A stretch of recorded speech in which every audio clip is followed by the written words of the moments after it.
சாலமோனின் ஞானம் 4ஆம் அதிகாரம். ஒருவருக்கு மகப்பேறு இல்லாவிடினும் நற்பண்பு இருந்தால் அதுவே சிறந்தது. நற்பண்பின் நினைவு என்றும் அழியாதது. அது கடவுளாலும் மனிதராலும் கண்டுணரப்படும். அந்நினைவு பசுமையாயிருக்கும் பொழுது மாந்தர் அதனை பின்பற்றி நடப்பர். அது நீங்கியதும் அதற்காக ஏங்குவர். மாசற்ற பரிசுகளுக்காக நற்பண்பு போராடி வெற்றிவாகை சூடி காலமெல்லாம் பீடுநடை போடுகிறது. இறை பற்றில்லாதவர்கள் எண்ணற்ற பிள்ளைகளை ஈன்ற போதிலும் அவர்கள் தளிர்ப்பதில்லை. மன வாழ்க்கைக்கு புறம்பே பிறந்த வழிமரபு ஆழமாய் வேரூன்றுவதில்லை, உறுதியாய் நிற்பதுமில்லை. சிறிது காலம் அவர்கள் கிளைவிட்டு செழித்தாலும் உறுதியற்றவர்களாய் காற்றினால் அலைக்கழிக்கப்படுவார்கள். காற்றின் சீற்றத்தால் வேரோடு களைந்தெறியப்படுவார்கள். அவர்களுடைய கிளைகள் வளர்ச்சி அடையும் முன்னே முறிக்கப்படும்.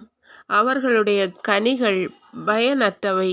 உண்பதற்கு ஏற்ற அளவு பழுக்காமையால் அவை பாழாய் போகும்.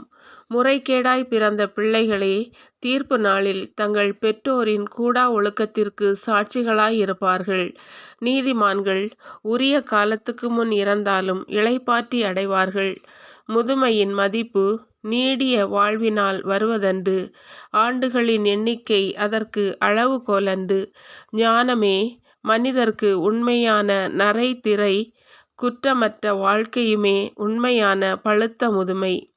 நீதிமான் ஒருவர் இறைவனுக்கு ஏற்புடையவராகி அவருடைய அன்பை பெற்றார். பாவிகள் நடுவில் வாழ்ந்து கொண்டிருந்த பொழுதே அவரால் எடுத்து கொள்ளப்பெற்றார்.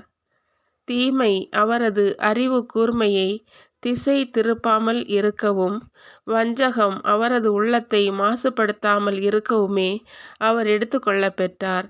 தீமையின் கவர்ச்சி நன்மையானவற்றை மறைத்து விடுகிறது. அலைக்கழிக்கும் இச்சை மாசற்ற மனதை கெடுத்து விடுகிறது. அந்த நீதிமான் குறுகிய காலத்தில் நிறைவு எய்தினார், நீண்ட வாழ்வின் பயனை அடைந்தார்.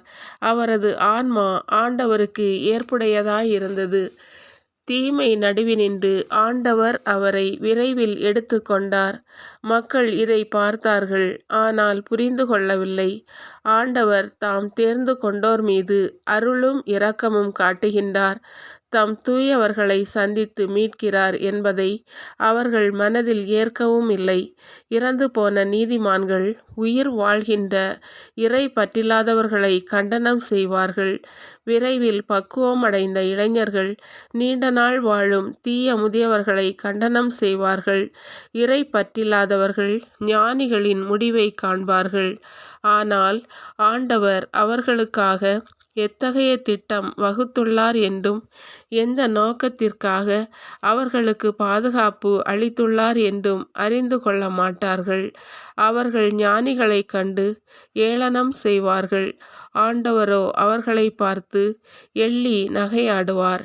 ஏனெனில் இனி அவர்கள் இழிந்த பிணம் ஆவார்கள். இறந்தோர் நடுவில் என்றென்றும் அருவருப்புக்குரியோர் ஆவார்கள். ஆண்டவர் அவர்களை பேச்சற்று கீழே விழச் செய்வார், அடியோடு கலங்க வைப்பார். அவர்கள் முழுவதும் அழித்தொழிக்கப்படுவார்கள், ஆழ்துயரில் மூழ்கடிக்கப்படுவார்கள். அவர்களின் நினைவு கூட மறைந்துவிடும்.